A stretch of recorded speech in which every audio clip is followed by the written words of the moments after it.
ठाकरेंच्या शिवसेनेचे खासदार संजय दिना पाटील हे सुद्धा शिंदेंच्या सेनेच्या वाट्यावर आहेत का, अशा चर्चांना सुद्धा राजकीय वर्तुळामध्ये बरंच उधाण आलंय। एकनाथ शिंदेंच्या दिल्लीमधील सत्कार समारंभामध्ये संजय दिना पाटील यांची उपस्थिती पाहायला मिळाली। त्यांनी उपस्थिती दर्शवली आणि संजय दिना पाटील यांचे श्रीकांत शिंदे यांच्या घरी स्नेहभोजनासाठी सुद्धा उपस्थिती असल्याचं पाहायला मिळालं। मात्र ठाकरेंच्या शिवसेनेच्या खासदारांच्या पत्रकार परिषदेला मात्र संजय दिना पाटील गैरहजर होते आणि त्यामुळे संजय दिना पाटील ठाकरेंची साथ सोडणार का, शिंदेंसोबत जाणार का, या सगळ्या चर्चा राजकीय वर्तुळामध्ये जोर धरतायत। आणि ही तीन दृश्य आपण पाहतोय स्क्रीनवर। शिंदेंच्या कार्यक्रमाला संजय दिना पाटील यांची उपस्थिती पाहायला मिळाली आणि त्यानंतर स्नेहभोजनासाठी सुद्धा श्रीकांत शिंदेंच्या घरी संजय दिना पाटील पोहोचलेले होते आणि त्यामुळे ठाकरेंचा खासदार शिंदेंच्या गळाला लागतोय का, याकडे सुद्धा आता लक्ष लागलेलं आहे। बरं, दुसरीकडे ठाकरे सेनेच्या पीसीला मात्र दिना पाटील यांनी दांडी मारल्याचं पाहायला मिळालं। मात्र आपण पाहतोय की संजय दिना पाटील यांची कार्यक्रमाला शिंदेंच्या कार्यक्रमाला उपस्थिती आणि त्यानंतर खासदारांचा तिकडे स्नेहभोजन, या सगळ्या गोष्टी लक्षात घेता आता हे सगळे नेते शिंदेंच्या वाटेवर आहेत का, याकडे सुद्धा सगळ्यांचं लक्ष लागलंय। आणि पुन्हा एकदा जाऊयात, आमचे प्रतिनिधी शिवाजी काळे आपल्या सोबत आहेत। शिवाजी, आपण मगाशीच काही क्षणापूर्वीच इतकं सविस्तर सांगितलं की शिंदेंकडे इतकं मोठं इन्कमिंग सुरू आहे आणि त्यातच आता अनेक गोष्टी समोर येत आहेत। पहिलं तर हे खासदारांचं स्नेहभोजन आणि नंतर आता त्यांचा एक मोठा नेता संजय दिना पाटील मोठा नेता मानला जातो, मात्र त्यांनी सुद्धा पत्रकार परिषदेला गैरहजर राहून आता सत्कार समारंभाला शिंदेंच्या हजर राहिल्याची ही दृश्य आपण सध्या स्क्रीनवर पाहतोय। याला नेमकं काय समजावं, याचा अर्थ नेमका काय घ्यावा?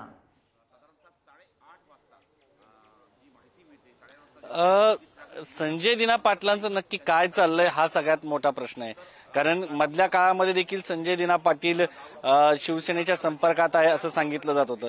त्यानंतर तसं जर पाहिलं तर त्या ठिकाणी शरद पवार उपस्थित होते, त्या ठिकाणी एकनाथ शिंदे यांचा सत्कार सुरू होता, त्या ठिकाणी ते देखील पोहोचले। हा योगायोग असावा कदाचित, महाराष्ट्र सदनामध्ये अशा पद्धतीने कार्यक्रम सुद्धा सुरू असतात आणि ते त्या ठिकाणी पोहोचला असेल। मात्र संजय दिना पाटलांसोबत योगायोग एकदा घडत नाही।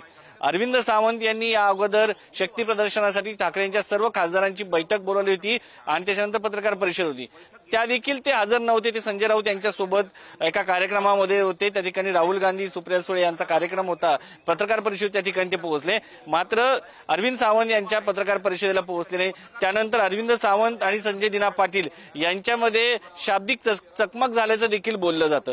मात्र पुन्हा एकदा त्यांचा योगायोग झाला। एकनाथ शिंदे जेव्हा दिल्लीमध्ये आले होते त्याच दिवशी त्यांचे चिरंजीव खासदार श्रीकांत शिंदे यांच्या घरी डिनर डिप्लोमसी होती, आमदार खासदारांना बोलवण्यात आलं होतं आणि या सगळ्याच्या पार्श्वभूमीवर जर आपण पाहिलं तर त्या ठिकाणी ठाकरेंचे खासदार जाणार नाही, ठाकरेंचे आमदार जाणार नाही असं सांगितलं जात होतं। मात्र ठाकरेंचे काही आमदारही पोहोचले आणि संजय दिना पाटीलही पोहोचले। आता ते पोहोचले कोणासोबत, तर श्रीरंगाप्पा बारणे यांच्यासोबत। श्रीरंगाप्पा बारणे यांना सोडण्यासाठी ते श्रीकांत शिंदे यांच्या घरी गेले असं ते सांगतात आणि साधारण 1 वाजता ते घरी पोहोचले। मग त्या ठिकाणी अतिथी देवो भव म्हणून श्रीकांत शिंदे यांची देखील चर्चा झाली असं सांगितलं जातं। मात्र संजय दिना पाटील यांच्या बाबतीमध्ये असे योगायोग असे का घडतात, म्हणजे सातत्यानं जेव्हा ते हवे असतात ठाकरे गटासोबत किंवा शरद पवार च्या कार्यक्रमामध्ये पोहोचले, मात्र एकनाथ शिंदे यांना पुरस्कार दिला जातो त्या ठिकाणी ते पोहोचतात।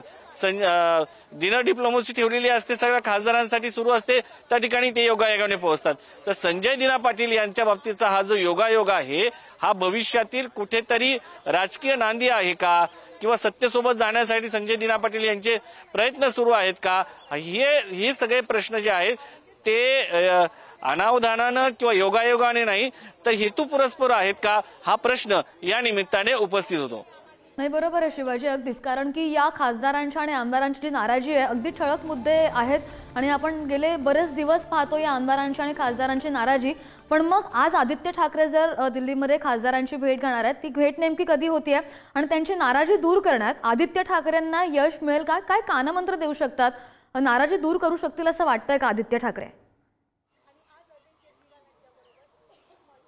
एक महत्त्वाचा मुद्दा आहे, म्हणजे खासदारांना समजून घेणं, त्यांच्या जेव्हा ह्या बातम्या येत होत्या तेव्हा किती खासदारांना ठाकरेंकडनं फोन गेले हा संशोधनाचा विषय. काल एका खासदारांच्या घरी आम्ही चर्चा करत होतो, त्यांनी असं सांगितलं ठाकरेंच्या, आम्हाला एक फोन आला नाही. या सगळ्या चर्चा सुरू असताना तुम्ही खरंच नाराज आहेत का? निवडणुकां झाल्यापासून ठाकरेंचा एकही फोन त्यांना गेला नाही असं त्यांचं म्हणणं होतं. आम्ही इथं या ठिकाणी आलो आहोत, लोकप्रतिनिधी म्हणून निवडून आलो आहोत, सत्तेच्या विरुद्ध जाऊन, प्रवाहाच्या विरुद्ध जाऊन लोकांनी आम्हाला मतदान केलं आहे. तर अशा परिस्थितीमध्ये आमच्या मतदारसंघामध्ये एखादा प्रकल्प, एखादा रस्ता तरी किमान गेल्या काही दिवसामध्ये जाणं अपेक्षित होतं, मात्र तसं घडलेलं नाही. ठाकरेंच्या खासदारांच्या बाबतीमध्ये इथं कोणी आम्हाला वाली आहे का असा प्रश्न त्यांनी उपस्थित केला. कारण शरद पवार, सुप्रिया सुळे त्यांच्या निवडून आलेल्या खासदारांना बोलणं, संसदेत बोलण्यापासून तर त्यांच्या समस्या जाणून घेण्यासाठी त्यांच्याकडे मंत्र्यांकडे त्यांना घेऊन जातात, अशी त्यांची परिस्थिती आहे. भाजपच्या नेत्यांचंही तसंच आहे. शिंदे दिल्लीत येतात, स्वतः फोन करतात मंत्र्यांना आणि त्यांच्या समस्या समजून घेतात खासदारांच्या. या सगळ्या दृष्टिकोनातून ठाकरेंच्या खासदारांचं वाली कोण असा प्रश्न उपस्थित होतो. त्यांच्या समस्या कोण जाणून घेणार? आज 1:30 वाजता ते आदित्य ठाकरे यांना भेटणार आहेत, त्यांच्या समस्या जाणून घेतील. मात्र त्यांच्या ज्या निधीचे प्रश्न आहे त्यासाठी काही प्रयत्न होणार आहेत का? जे आतापर्यंत केंद्रामध्ये मंत्री राहिलेत, अरविंद सावंत आहे, संजय राऊत आहेत, या ठिकाणी दिल्लीमध्ये असतात, तर त्यांच्या या ठिकाणी मोठ्या प्रमाणात ओळखी आहेत. त्यांच्या समस्या, इतर खासदारांची ज्या समस्या आहेत, त्यांना निधीची जाणीव आहे, या सगळ्याच्या दृष्टिकोनातून त्यांना मंत्र्यांकडे घेऊन जात आहेत का हे पाहणं महत्वाचं आहे. त्याच्यामध्ये काही बदल होत आहेत का की ठाकरेंचे खासदार हे निधीसाठी वंचित राहतात हे पाहणं महत्वाचं आहे. हो, नाही बरोबर आहे शिवाजी. आपण अगदीच म्हणजे नाराजी जर पाहिली, पण या पार्श्वभूमीवर आता अगोदरच अनेक नेत्यांनी सगळ्यात पहिलं तर चर्चा केलेली किंवा शक्यता सुद्धा वर्तवल्या होत्या की अनेक नेते सोडून येणार आहेत आणि त्यावर कुठेतरी आता शिक्कामोर्तब होताना पाहायला मिळत आहे. काय नेमक्या राजकीय वर्तुळामध्ये चर्चा सुरू आहेत, काय ऐकू येत आहे राजकीय वर्तुळात? ठाकरेंच्या खासदारांच्या बाबतीत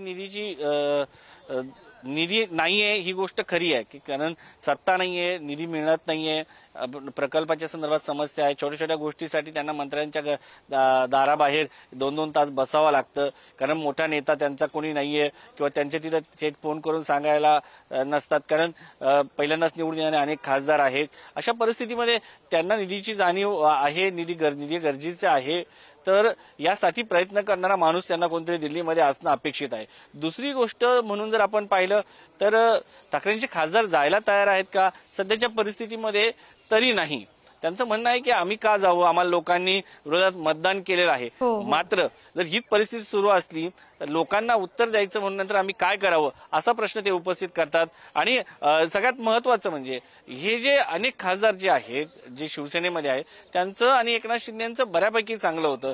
जेव्हा जे शिंदे सेना नव्हती, शिवसेना एकत्र होती, त्यावेळेस एकनाथ शिंदे यांनी त्यांना खूप मदत केली आहे. अशा वेळेस त्यांच्या मनामध्ये एकनाथ शिंदे यांच्या संदर्भामध्ये आदर निश्चित आहे. आता एक खासदार आहे, आदर घेऊन ते शिंदेकडे वाटचाल करतील का या सुद्धा गोष्टी बऱ्याच बघाव्या लागतील. आज दिवसभरामध्ये जितक्या काही घडामोडी होतील शिवाजी अपडेट घेत राहू. धन्यवाद दिलेल्या सविस्तर माहितीसाठी.